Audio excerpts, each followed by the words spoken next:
서시는 여러분 되시기를 바랍니다. 그리고 남은 3일도 우리가 믿음의 선한 싸움을 싸우고 하나님의 열심으로 끝까지 신앙을 지키고 2025년도 맞이하시길 바랍니다. 오늘 시편을 통해서 시인이 고백합니다. 내가 하나님을 얼마나 사랑하는지를요. 여러분 하나님 사랑하시지요? 시인은 또한 고백합니다. 하나님께 기도를 쉬지 않겠다고요. 왜 시인이 기도를 쉬지 않겠다고 고백하느냐?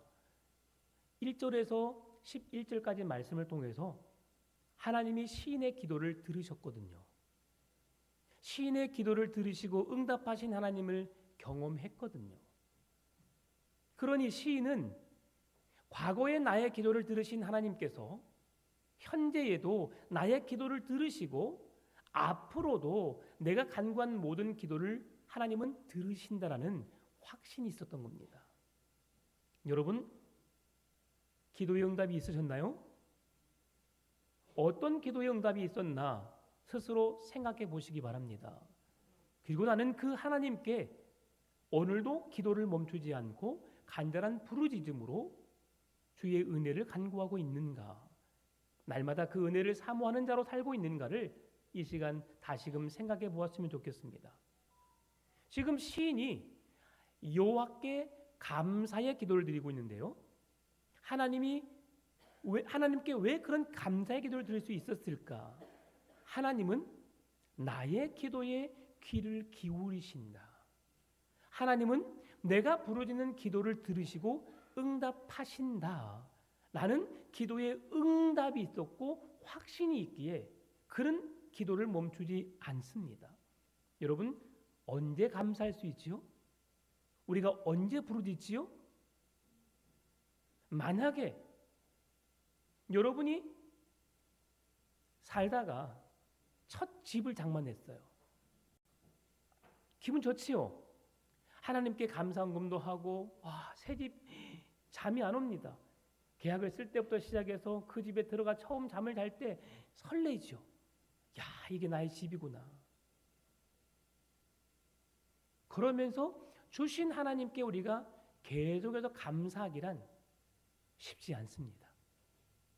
왜냐하면 우리 사람들은 또 다른 더 좋은 것에 눈길을 돌리고 또 그것을 얻기 위해서 살아가기 때문이지요. 여러분, 하나님께서 내게 베푸신 구원의 은혜가 얼마나 큰지 여러분 아신가요? 하나님의 나라, 지금 우리가 상상 속에 이루어질 나라처럼 느껴지지만 실제로 존재한 나라입니다. 여러분, 그 나라를 사모하고 그 나라를 소망 삼으며 그 나라를 주신 하나님을 향해서 달려가는 믿음 갖기를 원합니다. 여러분, 세상의 것은 한시적입니다. 세상의 집도, 세상에 우리가 살고 있는 이 땅들도 지금은 우리의 소유가 되어서 등기가 우리의 이름으로 되어 있어서 그것이 내 것인 것 마냥 살아갑니다. 그러나 그것이 내 것이 아닐 때가 있습니다. 내가 어려움이 있어서 그 집을 팔거나 그 땅을 팔았을 때는 내 것이 아니지요. 내가 가지고 있는 것은 영구히 내 것이 될 수 없음을 말하는 겁니다. 그뿐만이 아니지요. 내가 아무리 많은 땅을 가지고 있고 아무리 많은 재산을 가지고 있어도 만약에 이 나라에 전쟁이 일어나서 우리가 그 나라를 빼앗기게 된다면 그 문서는 이제 내 것이 될 수 없는 것이죠. 내가 아무리 수십 년을 평생을 노력해서 벌어들인 내 집이고 내 땅이었지만 다른 나라에 속국이 되면 그 문서는 아무런 의미가 없는 겁니다. 이처럼 우리가 살고 있는 이 땅의 것들은 제한적이고 언젠가는 사라질 수밖에 없는 것임을 성경은 늘 말씀해 주고 있어요. 욥이 고백하지요. 내가 모태에서 주의 몸으로 내가 이 세상에 태어날 때에 아무것도 같이 옷 한 벌도 걸치지 못하고 맨몸으로 나왔고, 그리고 내가 아무리 많은 것을 가지고 있다 할지라도 내가 맨몸으로 하나님께 올라간다는 것을 고백했던 것을 우린 잘 압니다. 이 세상의 것, 우리가 소중하고 여긴다는 것, 우리가 귀하게 여기고 있는 그것, 하나님이 우리를 부르시면 우린 다 놓고 가야 합니다. 그런데 우리는 그 놓고 가야 할 것에 목숨을 거는 거예요. 놓고 가야 할 것에 우리는 뭔가 더 이루어내려고 더 많은 것을 취하려고 노력합니다. 여러분, 이 말씀은 그냥 아무렇게나 살라는 말씀이 아닙니다. 하나님이 주신 세상 안에서 열심히 살아가고 열심히 누릴 수 있을 수 있도록 열심히 재능을 가지고 능력을 가져서 힘있게 살아가라는 말씀이에요. 이왕 세상에 살 것, 더 좋은 삶을 살아가라고 말씀을 드립니다. 더 많은 돈을 모으십시오. 더 좋은 집에서 더 좋은 차, 더 좋은 옷을 입고 살아가십시오. 그러나 그것이 전부가 되어서는 안 된다는 겁니다. 하나님의 나라, 영원히 소멸되지 않고 아무에게도 뺏기지 않을 하나님의 나라, 하나님의 그 땅, 영원토록 여러분이 거하실 그 땅을 소유하시고 그 땅을 주신 하나님께 소망을 두고 그 나라를 향해 달려가는 여러분의 믿음 되시기를 바랍니다. 이것이 우리의 목적이 되어야 되는 거예요. 지금 왜 시인이 하나님께 감사 찬양을 드리고 있는가?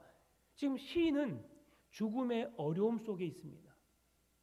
많은 사람들이 자기를 힘들게 하고 죽이려고 하고 어려운 고통 속에서 지금 있습니다. 여러분, 고통 속에, 절망 속에 우리가 감사할 수 있다는 것 결코 쉽지 않아요. 많이 힘이 들어요. 모든 사람이 원망스러워요. 내 편이 한 명도 없는 것처럼 여겨져요. 여러분, 그럴 때 감사하십니까? 주님이 내 편이 되어주셔서 너무 감사해요. 여러분 그러십니까? 우린 불평하지요. 왜 나에게 이런 일이, 왜 나에게 이런 어려움이? 여러분, 언제나 감사할 수 있기를 바랍니다. 지금 시인이 감사할 수 있는 이유는 뭐냐면 하나님께 내가 부르짖었더니 하나님이 내 기도를 들어주셨던 하나님, 그 하나님이 있기에 나는 지금도 기도를 놓지 않고 지금도 여전히 감사할 수 있다라고 고백하고 있는 건데요. 누군가의 말을 듣는다는 것은 어떤 의미일까요, 여러분? 우리가 부르짖는 기도에 하나님이 들으셨다라고 하는 것은 어떤 의미일까요?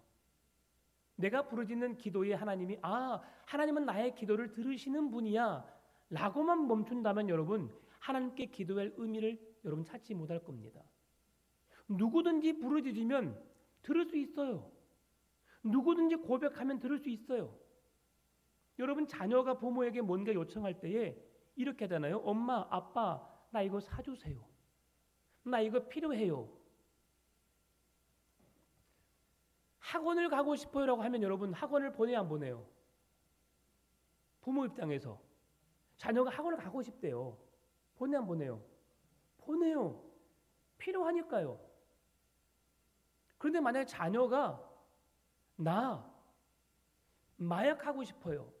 마약 사주세요 그랬어요. 여러분, 사줘 안 사줘요? 안 사줘요. 왜요? 그것은 아이를 망치는 일이니까요. 자녀가 원하는데 부모된 입장에서 그래 알았어 이렇게 한다면 나중에 부모가 와서 그 이야기를 할까 안 할까요? 안 합니다. 듣는다는 것은 무엇을 의미하냐면 그냥 너의 말을 내가 들어줄게가 아니에요. 너가 말했기 때문에 내가 들었지만 들은 것을 내가 가슴 깊이 새겨놓고 너가 고백한 것을 내가 이루어주기 위해서 내가 노력할게. 시인이 하나님께 기도했는데 하나님이 알았어라고 그냥 끝나버렸다면 시인은 기도할 이유를 찾지 못하는 거예요.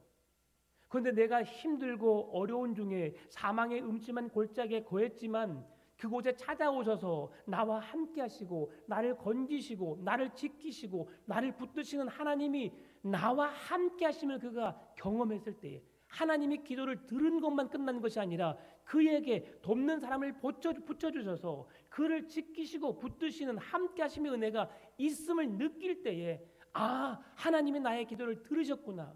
나를 외면치 않으시고 나를 도우셨구나. 나와 함께하고 계시는구나 라는 걸 느끼는 확신이 있던 거죠. 그러니 그 하나님께 다시금 기도할 수 있고 또다시 기도할 수 있는 힘을 얻을 수 있는 거예요. 자녀가 이걸 원했는데 정말 자녀가 꼭 필요한데 부모가 안 해줬어요. 다음에 또 말합니다. 안 해줘요. 그러면 정말 내가 해야 됨에도 불구하고 안 해주면 다시는 엄마 아빠에게 말하지 않아요. 내 힘으로 내가 할 수 있는 방법을 찾아서 내가 하려고 하죠. 누군가의 말을 듣는다는 것은 그 사람의 말을 듣는 것으로 끝나는 것이 아니라 그 사람의 말이 내가 해줄 수 있는 건가 없는 것을 보아서 그에게 해줄 수 있다면 내가 최선을 다해서 해줄 수 있는 것, 하려고 노력하는 것, 그렇게 살려고 행하는 것까지가 들어주는 것입니다.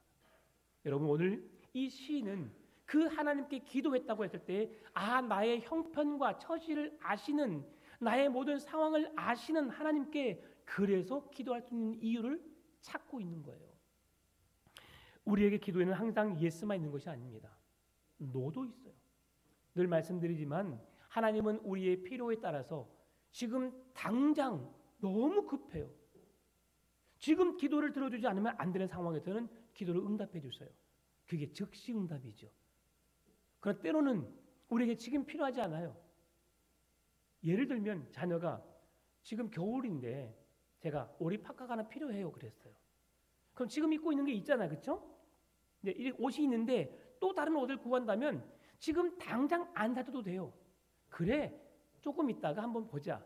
시즌을 보든지 아니면 한번 여러 매장을 가서 너가 원하는 것을 한번 골라봐 하고 하면서 천천히, 아니면 올해가 아니더라도 내년에 사줄 수 있어요.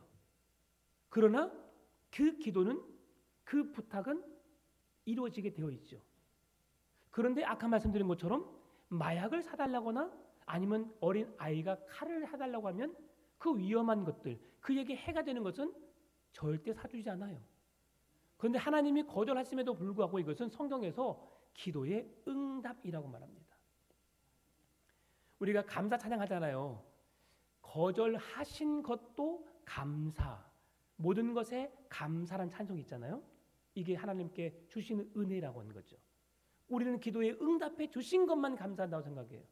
기도를 응답해 주셔야만 감사한다고 생각해요. 그러나 기도에 응답하지 않아도 여러분 감사하시기 바랍니다. 오늘 제목이 뭐예요? 하나님께서 베푸신 은혜입니다. 오늘 시인은 하나님께서 베푸신 은혜를 고백하고 있어요. 그는 죽음의 두려움이 엄습해오고 고통과 고난이 연속된 삶을 살고 있음에도 불구하고 하나님께 감사하고 있어요. 그가 고백하는 감사가 어떤 고백이냐? 오늘 13절 14절 말씀입니다. 내가 구원의 잔을 들고 여호와의 이름을 부르며 여호와여 여호와의 모든 백성 앞에서 나는 나의 서원을 여호와께 갚으리로다. 아멘. 아니, 이 말씀이 뒤에도 똑같이 이루어집니다. 여기에서 구원의 잔은 복수형입니다. 그냥 한 번 하나님의 구원하심으로 끝나는 것이 아니라 수없이 나를 사망으로부터, 죄로부터 건져주신, 그래서 하나님 나라에 들어갈 수 있도록 그 구원에 참여할 수 있는 그 모든 과정을 복수적인 의미로서 하나님께서 그 풍성한 넘치는 은혜와 사랑으로 우리를 끝까지 품어주시는 그 구원의 잔을 말하고 있는 거예요. 하나님은 내가 한번 구원했으니까 끝, 이게 아니에요. 구원한 백성들에게 늘 모든 필요를 채워주는 거예요. 어떻게 채워주느냐? 하나님을 깊이 묵상하려면 여러분 부모의 심정을 알면 되는 거예요. 자녀들은 부모를 보면서 하나님을 만나시기 바랍니다. 여러분, 내가 뭐라고 지금도 나이 드신 우리 이삼래 권사님 뭐 가진 게 많아서가 아니라 자녀가 엄마 나 이거 좀 필요하고 하면 어떻게 해요? 야, 내가 가진 게 뭐가 있다냐. 말은 그렇게 하지만 어떻게 생각해요? 어떻게 하면 그 자녀에게 뭘 주지? 이게 부모의 마음이에요. 권사님 그러죠? 네, 내가 있는 거 다 주고 싶은 게 부모의 마음이에요. 부모님들은 정말 어찌 보면 불쌍해요. 내가 먹고 싶은 것, 내가 사고 싶은 것 안 사가면서 자녀에게 주거든요. 그런데 자녀들은 자녀를 키워보기 전까지는 그걸 몰라요. 그냥 끝까지 내게 안 해준다고, 뭘 안 해준다고 그렇게 부모를 원망해요. 여러분, 부모가 되어보세요. 제가 부모가 되어보니까 알겠더라고요. 저희 아버지가 돈이 없는 분이 아니셨어요. 그 자녀들이 하라고 하는 거 다 해준다고 하셨어요. 근데 그때는 아버지가 만약에 어머니가 제가 오늘 뭔 준비물을 가져가야 되는데 오늘 안 주셨어요. 그러면 막 마음이 엄청 괴로웠어요. 왜 이것도 안 해주냐고 막 그러면서 화를 냈어요. 아빠 등록비야. 아빠 뭐야? 다 주는데 저는 그냥 아버지가 돈이 겁나 많은 줄 알았어요. 그래서 그냥 학비를 달라 하면 학비를 주시고 뭘 달라 하면 뭘 주시니까 그냥 다 주는 줄 알았어요. 제가 키워보니까 아니더라고요. 자녀를 키우다 보니까 야, 얼마를 만들어낸다는 것 자체가 너무 힘이 든 거예요. 그러면서 제가 느낀 거죠. 아, 우리 부모님도 그러셨구나. 본인이 안 먹어야, 본인이 안 사야, 본인이 돈을 안 써야 자녀들에게 줄 수 있는 것이 생기는구나. 그때 고마움을 느낀 거예요. 요즘엔 늘 부모님께 가면 고맙습니다. 감사합니다. 저를 잘 키워주셔서 감사하고요. 제가 지금도 부모님께 뭔가를 해드릴 수는 없지만 너무너무 감사해요 라는 말만 늘 하고 있어요. 고마운 분들이죠. 하나님이 그런 분이시라는 거예요. 하나님은 여러분에게 뭘 요구하시는 게 없어요. 자녀에게 학비를 주지만, 자녀에게 뭔가를 선물해 주지만, 내가 너에게 뭔가를 해줬기 때문에 네가 나에게 뭔가를 해줘라고 하나님은 원하지 않아요. 여러분이 자녀에게 학비를 대주고 난 다음에 학비를 대줬으니까 나중에 노년에 네가 100만 원씩 나에게 갚아. 그런 부모 있어요? 없어요. 부모는 아무런 값 없이 그냥 자녀에게 희생하시는 거예요. 그 사랑이 하나님 아버지의 사랑이라는 거죠. 어떻게까지요? 하나밖에 없는 독생자 외아들 예수 그리스도를 그의 생명의 값을 내게 내어 주시기까지. 여러분 그 사랑을 감사함으로 받으시기 바랍니다. 하나님은 그런 사랑을 내게, 그 구원을, 그 은혜를 내게 한없이 구원이 완성되어질 때까지 그 구원의 잔을 나로 하여금 마시게 하였다. 언제까지요? 내가 구원받는 그 순간까지 하나님은 나를 놓지 않으시고 나를 붙드시고 나와 함께 하심으로 그 구원을 완성시키겠다는 것이에요. 이게 하나님 아버지의 마음이죠.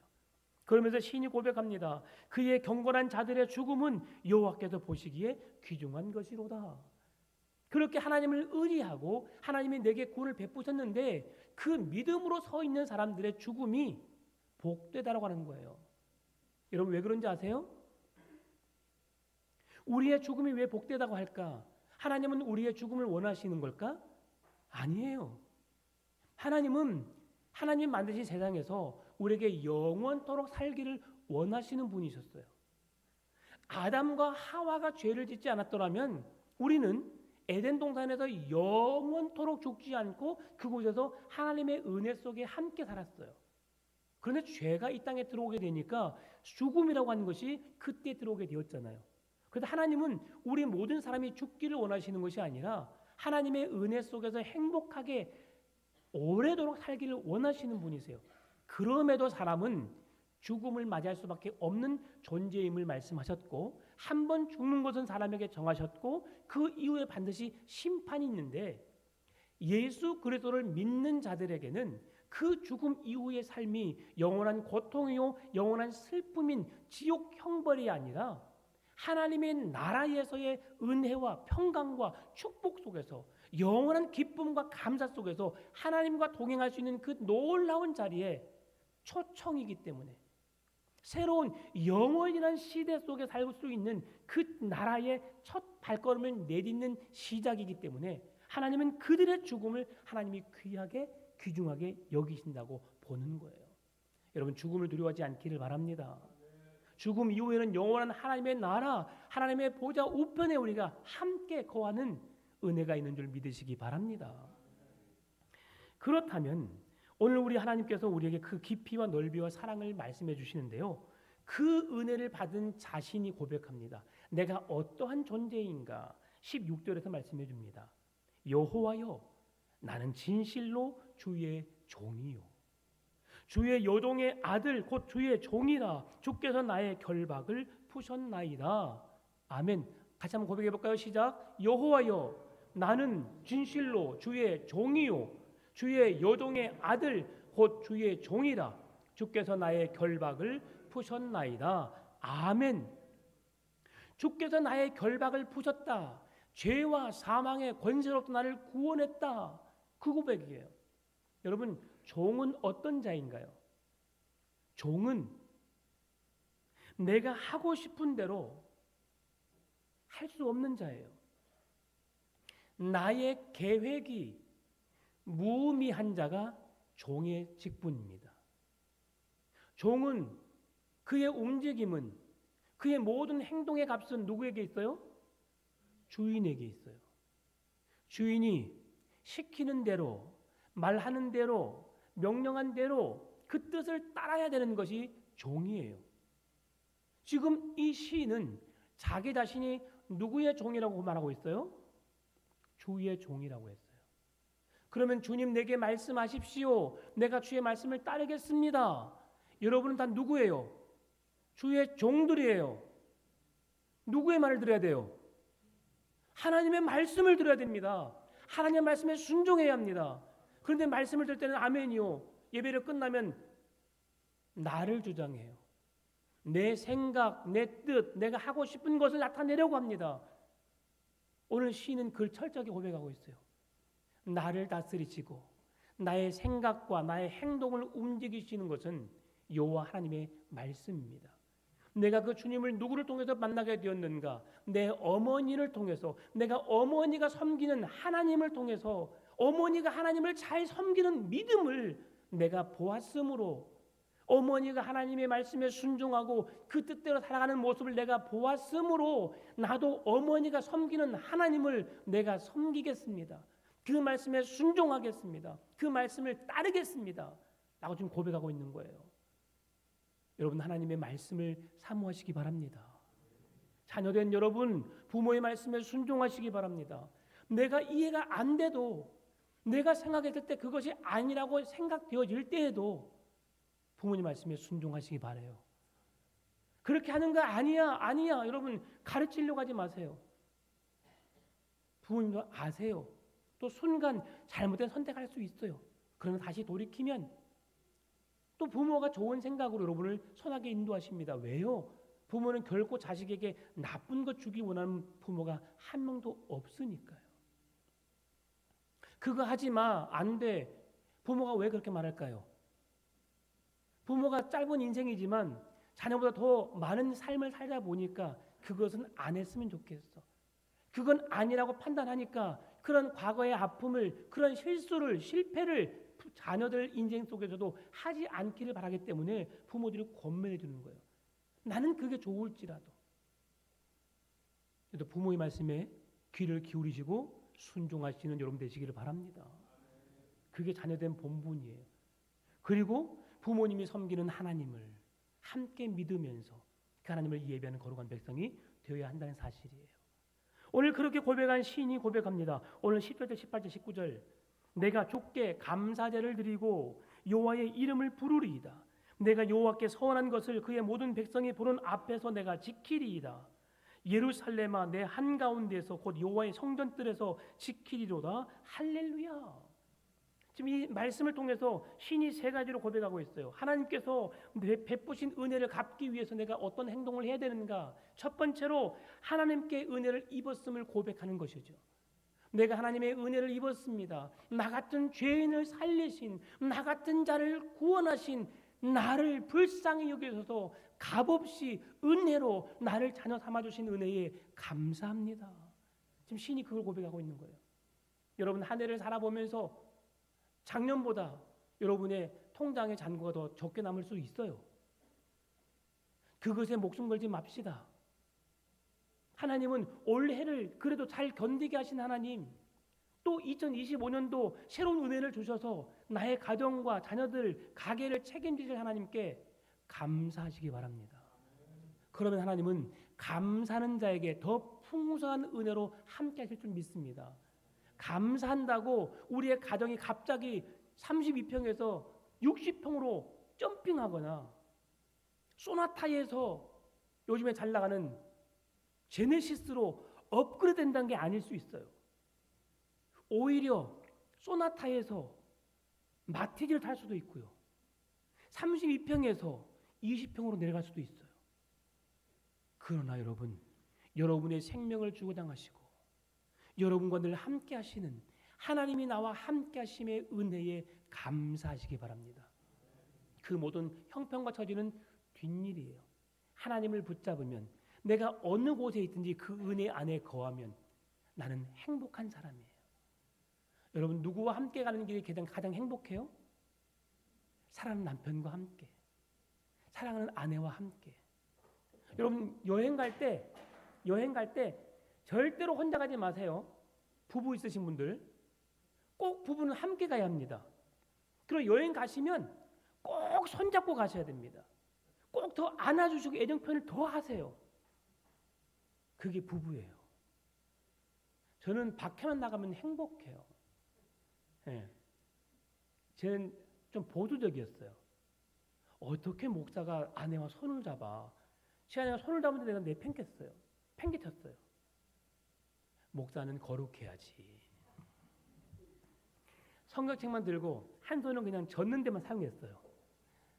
아내가 옆으로 다가오면 옆에 그냥 따라와. 제가 이 정도였어요. 근데 지나고 보니까, 그러니까 아내의 마음에는 저랑 같이 다니고 싶겠어요? 이렇게 배 나온 사람하고 누가 옆에 같이 다니고 싶겠냐고요. 날씬하고 핸섬한 멋있는 사람하고 같이 다니고 싶지만, 내가 생각했죠. 아, 내가 잘못했구나. 하나님의 가정을 주셨는데, 가정은 사랑의 공동체인데, 가정에서도 밖에서도 어느 곳에서든지 부부는 하나됨을, 하나님의 사랑을 나타내는 그런 도구가 되어야 되는데 그렇지 않았구나. 이제는 앞에 누가 가도, 교회 성도님들 같이 가도 손잡고 갑니다. 여러분 혹시 보셨나요? 제가 손잡고 간다고 해서 여러분 이상해 보지 마세요. 극히 정상이라는 것을 여러분 이해하시고, 아, 내가 안 하고 있으면 손 잡아주세요. 집에 가면 첫 들어가자마자 안아주세요. 얼마 좋아요. 저만 좋아해요. 우리 아내는 별로 안 좋아해요. 네, 그래도 좋습니다. 부부이기 때문에. 자, 그렇습니다. 그래서 하나님께 우리가 어떻게 한다고요? 우리의 것을 하나님께 은혜임을 고백하는 것. 두 번째입니다. 두 번째 방법은 이 시인이 고백합니다. 서원을 갚는 것이라고 했어요. 내가 하나님께 고백했던 것, 하나님께 약속했던 것을 어기지 않고 지켜내겠습니다라는 약속이에요. 하나님을 사랑합니다라고 말했으면 말로만 사랑하는 것이 아니라 내가 하나님을 사랑하는 것을 예배를 통해서, 헌신과 섬김을 통해서, 나의 삶을 통해 나타나야 함을 말씀해 주는 거예요. 하나님은 우리를 사랑하신다고 말씀하셨어요. 어떻게 사랑하셨느냐? 아브라함의 언약을 통해서 내가 너희들에게 수많은 민족을 이루게 하시고 모든 백성들의 복의 근원이 되게 하시겠다. 모세에게 율법을 주셔서 은혜 언약으로 하나님의 거룩한 백성으로 우리를 삼아 주셨어요. 그 약속이 언제까지 이루어졌느냐? 독생자 예수 그리스도를 십자가에 내어 주기까지 다윗의 혈통을 통해서 그 은혜를, 우리에게 그 복을 주시겠다고 약속하셨는데 그 약속을 실행하셨어요. 시인은 내가 말로만, 내가 좋을 때만 내가 하나님께 갚겠다고 고백했는데 이제는 그게 아니에요. 내 기도를 들으신 하나님, 그 은혜에 감사합니다. 그리고 앞으로는 내가 행함이 있는 믿음으로 주 앞에 서겠습니다고 하는 것이 서원에 감사하는, 서원을 갚는 기도인 거죠. 세 번째로는 그렇게 하면서 모든 삶에 감사제를 드리는 거예요. 감사하겠습니다. 따라해 볼까요? 감사합니다. 하나님 은혜에 감사합니다. 모든 것에 감사하시기 바랍니다. 옆에 사람에게 한번 말해보세요. 당신이 있어서 행복합니다. 모든 걸 감사하시기 바랍니다. 감사하죠. 당신 내 옆에 있어서 너무 고마워요. 감사해요. 여보, 비록 먼저 세상을 떠나보내신 분 계시면 괜찮아요. 그분들은 하나님의 나라 가 계시고, 그리고 우리는 그 나라를 사모하는 소망 삼는 믿음으로 살고 있으니까. 그러나 주님이 또 여러분과 함께 하시고 또 여러분의 자녀들이 함께 하고 하시니까 그 은혜를 누리시기 바랍니다. 예, 그렇게 소망을 두고 살아가시면 되는 거예요. 그러면서 시인이 고백합니다. 마지막 117편 1절 2절에서 너희 모든 나라들아 여호와를 찬양하며 너희 모든 백성들아 그를 찬송할지어다. 하나님의 은혜 안에 거하고 그에게 서원을 갚고 하나님께 감사하는 백성들이 어떻게 살아야 할까? 날마다 감사, 찬송으로 주께 영광 돌리기를 원한다는 거예요. 2절에서도 우리에게 향하신 여호와의 인자심이 크시고 여호와의 진실하심이 영원함이다라고만 말하면서 할렐루야로 고백하고 있습니다. 여러분, 하나님이 어떤 분이시기에 이렇게 고백하고 있습니까? 빌립보서 2장 9절 11절에 이렇게 말씀합니다. 이러므로 하나님이 그를 지극히 높여 모든 이름 위에 뛰어난 이름을 주사 하늘에 있는 자들과 땅에 있는 자들과 땅 아래에 있는 자들로 모든 무릎을 예수의 이름에 꿇게 하시고 모든 입으로 예수 그리스도를 주로 시인하여 하나님 아버지께 영광을 돌리게 하셨느니라. 아멘. 모든 세상에 예수 그리스도의 이름 앞에 무릎을 꿇게 하셨어요. 그리고 하나님 아버지께 영광 돌리게 하셨습니다. 오늘 우리가 살아가야 할 이유가 여기 있는 거예요. 하나님 아버지께 영광 돌리신 여러분 되시기를 바랍니다. 마지막 할렐루야가 어떤 의미인지만 살펴보고 말씀을 마치겠습니다. 할렐루야는 세 가지의 합성어로 되어 있어요. 합성어로. 찬양하다라는 뜻을 할랄, 찬양하다. 그리고 복수형의 전미어인 우. 그리고 여호와 하나님을 나타내는 야가 있어요. 엘리야. 야는 하나님이란 뜻이에요. 야훼, 여호와의 그 같은 의미입니다. 그런데 이 뜻이 뭐냐면 할렐루야, 여호와를 찬양하라, 하나님을 찬양하라는 의미인데 이 여호와를 찬양하라는 의미 속에 어떤 것이 들어있느냐? 하나님, 나는 당신의 지배받기를 원합니다. 아까 말했죠? 나는 당신의 종입니다. 하나님이 말씀하시면 나는 그 말씀을 지켜 행하겠습니다. 당신이 말씀하신 대로 내가 그렇게 살아내겠습니다. 난 당신의 종입니다. 그런 할렐루야란 뜻은 당신의 지배만을 받겠습니다. 계속해서 마음을 다해서 하나님 한 분만 섬기겠습니다. 하나님 한 분만 사랑하겠습니다. 하나님 한 분만 찬양하며 살겠습니다. 이것이 할렐루야예요. 여러분, 세상의 수많은 것들 중에 여호와 하나님만을 찬양하고 그 하나님의 은혜와 사랑에 감사하시고 그의 이름만을 높이 드러내며 영광을 돌리며 살아가시는 여러분의 삶이 되시기를 바랍니다. 2024년 우리의 삶에 감사와 은혜와 찬송이 넘쳐나는 복된 삶이 되시고 그런 2025년 하나님의 여전히 함께 하시는 그런 새해를 맞이하시기를 주의 이름으로 축원합니다. 참 좋으신 아버지 하나님 감사합니다. 모든 것이 하나님의 은혜임을 고백합니다. 하나님, 2024년에도 함께 하셨던 하나님, 2025년에도 함께 하시고 더 풍성한 은혜로 더 믿음 있는 믿음으로 주 앞에 서서 주님의 기쁨이 되고 주께 감사하며 주께 영광 돌리는 삶이 되게 하여 주옵소서. 예수님의 이름으로 기도드리옵나이다. 아멘.